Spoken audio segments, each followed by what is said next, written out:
మీ mummy daddy పిలుపో. సరే పిలుస్తా.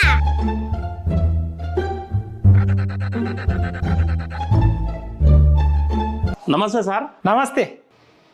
ఏమైంది మేడం, నువ్వు కోపంగా ఉన్నావు? ఫస్ట్ నమస్తే మా డాడీకి పెట్టినావు కదా. చెప్పుండి. మేము జనామా లెక్కల కోసం వచ్చాం మేడం. మీ పేరు చెప్పండి మేడం. అలవేని. మీ ఆయన పేరు? వాళ్ళ తల్లిదండ్రులు పెట్టిన పేరా నేను పెట్టిన పేరా? ఆధార్ కార్డులో ఏం పేరు ఉంటే ఆ పేరు చెప్పు. బాలరాజు. మీకు ఎంతమంది పిల్లలు మేడం? 2. ఈ పిల్ల ఎవరు? నా బిడ్డ తోడుకుంటుందని తెచ్చిన. నిజం చెప్పు.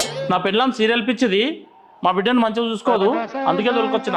ఇది నిజం మేడం. ఒకటి అడుగుడు మర్చిపోయినా, ఈ పక్కింటి వాళ్ళు లేరు, మళ్ళీ మేము ఏ దగ్గర రాము, జరగల పిల్లలు ఎంతమంది చెప్తారా మేడం? 2. కాదు ముగ్గురు. కాదు 2. కాదు ముగ్గురు. కాదు 2. కాదే ముగ్గురే. వాళ్ళ ఇంట్లో ఉన్నది 2 కదా, మరి నువ్వు ముగ్గురు అంటున్నావు ఎందుకు? ఇంకో పిల్లగాడు హాస్టల్లో ఉంటాడు.